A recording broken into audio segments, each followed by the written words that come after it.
I used to think weird neighbors were just part of apartment living. You deal with the occasional loud music, the awkward small talk in the hallways, maybe an old guy who hoards newspapers. But nothing prepared me for the woman in 4B. I first noticed her about 6 months ago. Every time I saw her, she was smiling. Not a normal, polite smile. Not even a fake customer service smile. This was something else.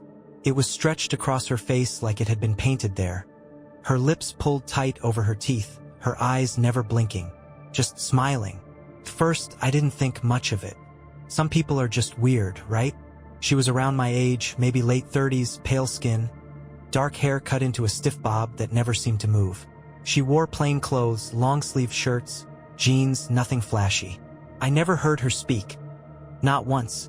Not even when I passed her in the hallway and said, "Hey!" She'd just stop, turn her head slowly toward me, and smile. It was the kind of smile that made your stomach knot up. I tried to ignore it. It was just a quirk, I told myself. Maybe she had some social disorder or was just a little off. But then I started seeing her more often. Too often. When I left for work in the morning, she'd be in the hallway, smiling. When I came home at night, she'd be standing by her door, smiling. One night, I went down to the laundry room in the basement. I was loading my clothes into the dryer when I felt it. That weird prickling feeling on the back of my neck, like I was being watched. I turned around, and there she was, standing in the doorway, not moving, not saying anything, just smiling. I pretended not to notice and focused on my laundry, but my hands were shaking. After what felt like forever, I glanced back at her. She hadn't moved, hadn't blinked, just kept smiling. Finally, I forced out a laugh and said, "You need to use the dryer?" No response, just the same frozen grin. I grabbed my clothes, still damp, and practically ran back up to my apartment. I locked the door, double-checking it, and tried to shake off the unease crawling up my spine. Maybe she was harmless. Maybe she was just weird. Then the knocking started. Not loud, just a soft, rhythmic tap. Not at my door, but at my bedroom window. I live on the second floor. When I pulled back the curtain, my stomach dropped. She was standing outside on the fire escape, staring in, smiling. I stumbled back so fast I tripped over my own feet. My heart was hammering in my chest. How the hell had she even gotten up there? I rushed to the window, ready to scream at her, but when I looked again, she was gone. The next morning, I told the building manager, Mr. Garcia. He was an old guy, mid-60s, the kind who'd been working the same job forever and had seen it all. When I told him about my neighbor, he just sighed. "Ah, Miss Reynolds," he said, shaking his head. "Yeah, she's strange. Been living here for years. Keeps to herself. Never had any real trouble, though. She was on my fire escape," I said, my voice shaking. "At my window, smiling at me." Garcia frowned. "That doesn't sound right. I'll talk to her. But she's never caused any issues before." I could tell he didn't believe me, or maybe he just didn't care. That night, I locked every door, every window. I even jammed a chair under the doorknob just in case. I wasn't taking any chances. At around 3 a.m., I woke up to a sound, a soft creaking. My bedroom door was opening, and standing in the doorway, silhouetted by the faint glow from the hallway, was her, Miss Reynolds, smiling, and in her hand, reflecting the dim light, was a knife that I don't remember moving. I don't remember thinking. 1 second, I was frozen in my bed, and the next, I was scrambling backwards so fast I nearly fell off the mattress. She didn't move. She just stood there in the doorway, the knife gleaming in her hand, her face locked in that horrible, stretched-out smile. I wanted to scream, but my throat locked up. I wanted to run, but my legs wouldn't work. All I could do was press my back against the headboard and stare at her, my pulse thudding so hard in my ears it drowned out everything else. Then she took a step forward. I bolted. I don't even know how I managed to move that fast, but instinct took over. I threw myself off the bed, crashing onto the floor, and scrambled toward the door leading into the hallway. My apartment wasn't big, just a tiny one-bedroom with a cramped kitchen and a living room, But in that moment, it felt like an endless maze.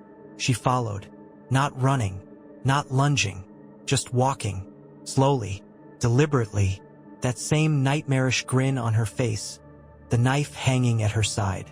I yanked open the bedroom door and sprinted down the short hall. The front door, if I could just get to the front door. Something sharp sliced across my arm. I didn't even see her move. 1 second, she was behind me. The next, she was right there, her knife cutting through my skin like paper. The pain hit immediately, a deep, searing burn, but adrenaline kept me from stopping. I threw myself forward, nearly crashing into the front door. My hands fumbled with the lock. Click. I turned the knob. The chain. Shit, I had put the chain on. I could hear her right behind me. That slow, steady breathing. That awful silence except for her soft footsteps on the floor. I ripped at the chain, my fingers slick with sweat, my hands shaking so badly I could barely grip it. Then I felt it. Her hand, cold and bony, closing over my wrist. I lost it. I don't remember if I screamed. I don't remember how I got away, but suddenly I was running again, crashing into the kitchen. The knife block. I grabbed the first thing my fingers touched, a heavy butcher's knife, and turned just in time to see her stepping into the kitchen after me. Still smiling. Still silent. Blood dripped from the knife in her hand, my blood. I raised the blade between us, my chest heaving. What the fuck do you want? No answer. She tilted her head slightly like she was studying me, the smile never changing. Then, slowly, she lifted the knife again and took a step forward. I swung. Not to kill her. Not even to hurt her. Just to keep her away. But she didn't even flinch. The knife sliced through empty air as she ducked under my swing, moving with an eerie, unnatural grace. I stumbled back, my mind racing. The only other exit was the window in the living room. Could I make it? She took another step. I bolted. I barely made it 5 feet before something yanked me backward. She had grabbed my shirt. I twisted, trying to break free, but she was freakishly strong. Her fingers clamped down like a vice, and before I could react, the knife came down. A white-hot explosion of pain shot through my hand. I heard the wet, sickening sound before I even felt it fully. I looked down, and for a split second, my mind refused to understand what I was seeing. My pinky finger. It was on the floor. For a moment, time seemed to slow. My breath caught in my throat. The pain was unbearable, like my whole hand had been set on fire, but the shock kept me from collapsing. She just stood there, watching me, her face blank except for that endless, horrific smile. Blood dripped from the blade. My blood. Something inside me snapped. I didn't care if I had to break every bone in my body, I was getting out of that apartment. I turned and threw myself at the living room window, ignoring the blinding pain in my hand. I reached for the latch, but before I could open it, the door burst open. For the first time since the nightmare began, she moved fast.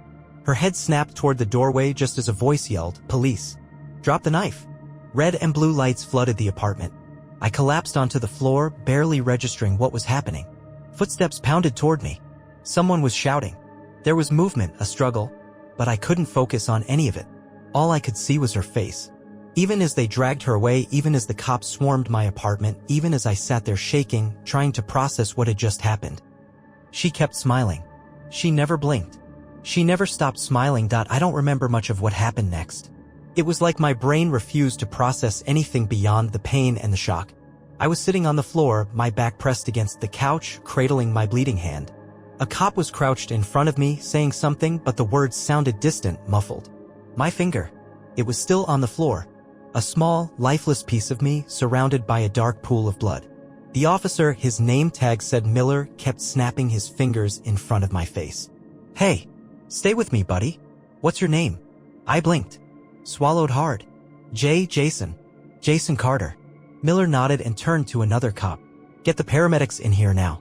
The whole apartment was a blur of flashing lights and uniforms. More officers were talking in the hallway, and I heard the distant crackle of a radio. In the middle of all of it, they had her pinned against the floor. Miss Reynolds.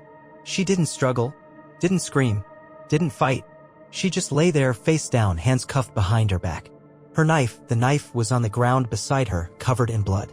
My blood. And even as they restrained her, even as they pressed her face into the hardwood floor, she was still smiling. I couldn't take it. I turned away, squeezing my eyes shut, but I could still feel her looking at me.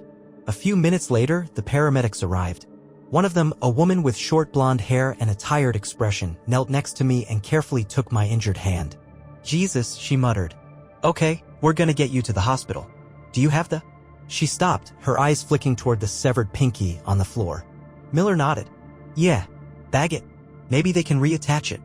The paramedic pressed a thick bandage against my hand, and that's when the pain really hit. It was like a wildfire spreading up my arm, burning, stabbing, unbearable. I sucked in a sharp breath, my whole body shaking. You're in shock, she said gently. Try to breathe, okay? We'll get you out of here soon. I barely heard her. My eyes were locked on the cops hauling Miss Reynolds to her feet. They pulled her toward the hallway, and for the first time, she spoke. Her voice was soft, almost sing-song, like she was telling a bedtime story. You don't get it, do you? Miller turned to her. Shut the hell up. She didn't. She kept smiling, her lips curling at the edges in that same unnatural way, and whispered just loud enough for me to hear. This isn't over. I swear, my blood turned to ice. Then, just like that, they dragged her out of my apartment. 3 days later, the hospital was a blur. Surgery, stitches, painkillers. They couldn't reattach my finger. Too much damage, they told me. Too much time had passed. I didn't care. I couldn't sleep. Every time I closed my eyes, I saw her standing in my bedroom doorway, holding that knife, smiling. I kept waiting for the call. The one that would tell me she'd been locked away in some psychiatric facility, or at the very least, in a high-security prison where she couldn't hurt anyone else.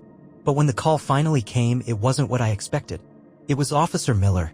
Jason, he said, his voice low, serious. I need you to listen to me carefully. I sat up in bed, my heart already pounding. What? There was a long pause. Then, she's gone. I felt a chill crawl down my spine. What do you mean gone? She escaped. The room suddenly felt too small, too cold. How the hell does someone like her just escape? Miller sighed. She was being transferred to a psych ward. Somehow she slipped out during a stop at the courthouse. We don't know how. We don't know where she is. I could barely breathe. My fingers clenched the blanket, my stomach twisting into knots. You're telling me that the woman who broke into my apartment, stabbed me, and cut off my goddamn finger is just out there? We have officers looking for her.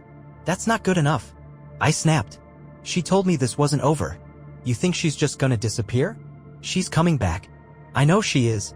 Miller didn't answer right away. And that silence, that hesitation, scared me more than anything.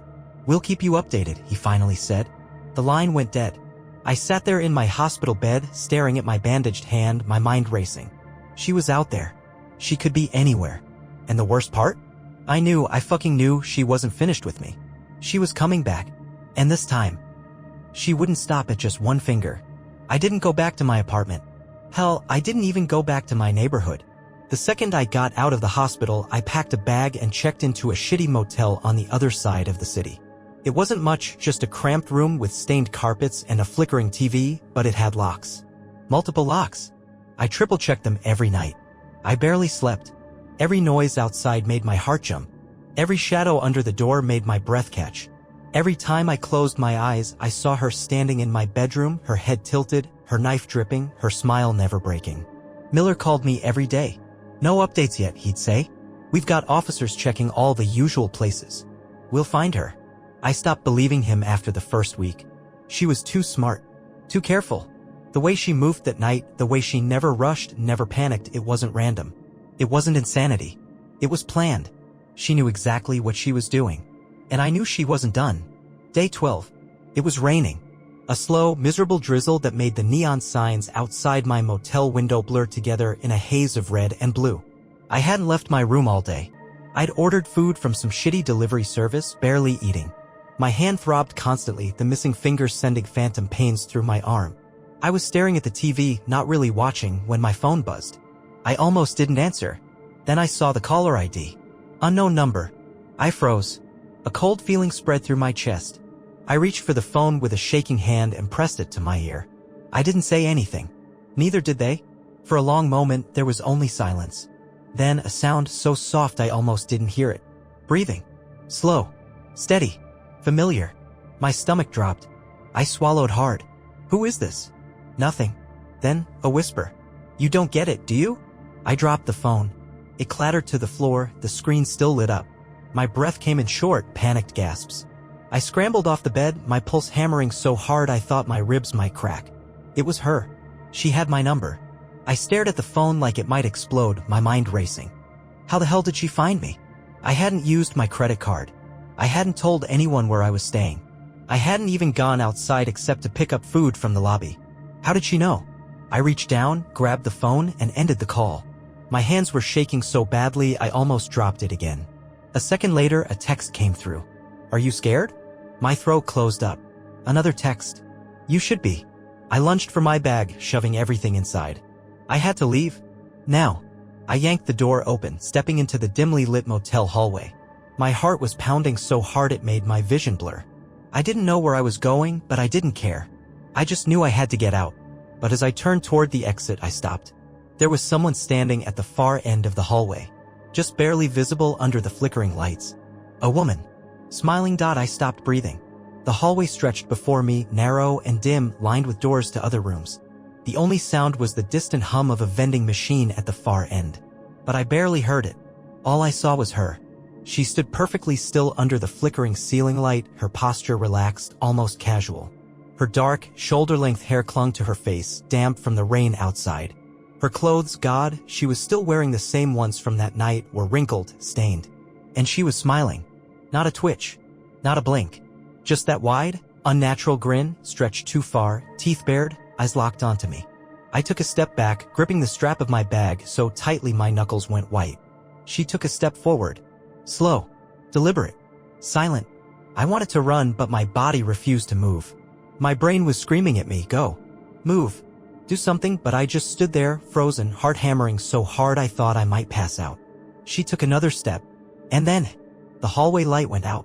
Darkness swallowed everything. My stomach dropped.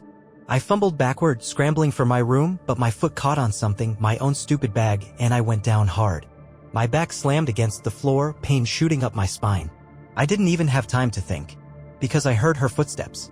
Fast. Too fast. The sound of bare feet slapping against the floor, coming straight at me in the dark. I rolled, scrambling on my hands and knees, desperate, blind. My fingers clawed at the floor, finding nothing. My breath came in sharp, ragged gasps. Then another sound. Breathing. Right next to me. I barely had time to react before something grabbed my wrist. I screamed. Her grip was vice-like, ice-cold fingers wrapping around my skin with impossible strength. I thrashed, kicking wildly, my free hand lashing out in blind panic. My fingers connected with her face for a split second. I felt her skin, too smooth, too cold, before she let go. I didn't waste a second. I launched myself forward, lunging toward where I knew the exit was. The hallway was still pitch black, but I didn't care. I ran. My shoulder slammed into the wall. I barely noticed. My foot slipped on the grimy carpet. I didn't stop. I just kept running. The exit. I could see the faint glow of the lobby sign up ahead. I was almost there. Then something hit me from behind. Hard. I went sprawling forward, hitting the ground so hard the air was knocked from my lungs. My head slammed against the dirty carpet, stars exploding in my vision. She was on top of me. She was on top of me. I couldn't see her, but I could feel her. Knees pressing into my back. Hands gripping my shoulders. Her breath hot, damp, wrong against my ear. And then she spoke. Soft. Cheerful. Happy. I found you. I lost it. I thrashed, bucking wildly beneath her, twisting, kicking, anything to get her off. My elbow slammed into her ribs, and for a split second, her grip loosened. I twisted, throwing myself sideways, scrambling back toward the exit. I could hear her laughing. A soft, giddy giggle, like this was all just a fun little game to her. I burst into the lobby, staggering toward the front desk. The night clerk, some skinny guy with a bored expression, looked up from his phone, blinking at me. Jesus, dude? I didn't stop. I crashed into the counter, gasping, wild-eyed. Call the cops. Now. She's in the hallway. I turned. The hallway was empty. No sign of her. No sound. No movement. Nothing. The clerk frowned. Who? I spun back to him, chest heaving. The woman. The smiling woman. She attacked me. She was just here. I turned again, pointing at the hallway. Still empty. My stomach twisted. My legs felt weak. She was gone. Again. And I knew, deep in my gut, this wasn't over. Not even close. The worst part wasn't seeing her again. It wasn't the flash of her smile or the way she moved so damn silently, like a shadow, slipping in and out of reality. It was the waiting. I spent the next few days in the motel, but I couldn't stay there for long. I kept checking the locks, double-checking the curtains, peering out of the window every hour like some paranoid wreck. I couldn't even step outside without thinking she might be watching, just waiting. She knew where I was. The thought gnawed at me, chewed up my brain like a bad infection. She had my phone number. She had found me once. It was only a matter of time before she did it again. I couldn't shake the feeling that she was out there, lurking in the shadows, a predator biding her time. The phone calls stopped, but that didn't make me feel safe. Every night I lay in that cheap motel bed, too scared to sleep, watching the clock tick by, listening for any hint of a sound in the hallway. Every creak of the building made me freeze, heart pounding. Was it her? Was she outside my door, waiting for me to make a mistake? Then 2 days after she had disappeared, something happened. It was early in the morning. The sun was barely up and the room was still dark, the dull gray light of dawn barely creeping in through the drawn curtains. I just closed my eyes, barely starting to fall into a shallow sleep when I heard it. A soft knock on the door. I froze. My heart stopped. It was gentle at first, just a quiet tap. But then it came again. Knock. Knock. Knock. I didn't move. I didn't breathe. I just lay there, staring at the door, my mind racing. I should have gotten up. I should have called for help, called the cops. But all I could do was lay there, terrified, listening as the knocks kept coming. Each one was deliberate, almost like a pattern, and I couldn't shake the idea that the person on the other side already knew I was there. I heard a sound outside the door. A soft, giggly breath. My skin crawled. It was the same sound I'd heard when she had been on top of me, soft, too soft, like she was enjoying it, like it was all a game to her. I wanted to scream, to run, but I couldn't. I was frozen. I heard the door handle jiggle. The lock clicked. It wasn't locked. I had double-checked it. I was sure I had. But now, in the silence of the moment, I realized I had no idea how long I had been lying there, staring at the door. No idea how long she had been standing on the other side. The handle rattled again. I snapped out of it. My feet hit the floor before I had even realized it. I grabbed my bag, stuffed it with whatever I could, and I ran. I didn't look back. I didn't stop. I tore out of the motel room, bolted down the stairs, and slammed through the exit door. I didn't know where I was going. All I knew was that she was here. I ran into the street, ignoring the cold, ignoring the cars that honked at me. My heart was pounding, every footstep echoing in my head. She was still out there. And I was alone. I ran for what felt like hours. My lungs burned, my legs ached, but I didn't dare stop. Every time I thought I might slow down, I remembered that smile. The grin that stretched too wide, too unnaturally. The way she had stood over me in my own bed, holding that knife, staring at me with an almost amused look in her eyes. I didn't want to die like that. I couldn't. I didn't know where I was anymore. My mind was a blur of terror, racing from one dark thought to the next. My breath came in shallow gasps, the air thick with dread. Every corner I turned, every street I crossed, I felt her eyes on me, watching me. But it wasn't until I reached the alley that I realized I'd made a terrible mistake. The alley was narrow, cramped, shadowed. A place that could swallow you whole. I'd been running without thinking, and now I was trapped. I stopped, breathless, scanning my surroundings.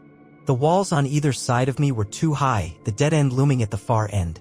I turned to retrace my steps, but when I looked back down the alley, she was there, standing at the far end. I hadn't heard her. Not a sound. She was just there, waiting. And that smile. It was so much worse now. I couldn't even see her eyes, just the curve of her lips pulled so tight it looked like it might split her face open. It was her. It was always her. I took a step back, my heart thundering in my chest. But I wasn't running anymore. There was nowhere left to run. I was trapped. She stepped forward, her shoes making no sound on the pavement. I wanted to scream. I wanted to run, but my body was frozen. I couldn't move. I just stood there, staring at her, waiting for the inevitable. And then she spoke. Her voice was soft, almost sweet. "You're not going to escape me, you know?" I felt a cold sweat break out across my skin. "You're mine now. Always have been. Always will be." It didn't make sense. None of it did. But I knew deep in my gut, I knew that this was the end. This was the moment she was going to take me. And then, just like that, the sound of sirens. I snapped my head up. The flashing lights of police cars reflected off the alley walls. It was like a dream. I didn't know if I was hallucinating. But I didn't care. The sound of boots hitting the pavement, the shouts of officers ordering her to stop, pierced the air. I saw her face twist in something between a snarl and a grin. For a second, I thought she might run. But instead, she turned and faced them, knife still in hand, her smile as wide as ever. The officers shouted again. She didn't listen. One of them fired a shot. She dropped to the ground with a scream. The knife clattered to the asphalt. For a long moment, all I could do was stand there, breathless, paralyzed by the sight. She wasn't moving. The officers rushed to her, guns still drawn, making sure the threat was over. But I couldn't look at them. I couldn't look away from her. I stood there, my body shaking, as the reality set in. She was finally gone. But I wasn't sure if I would ever be free. End of story.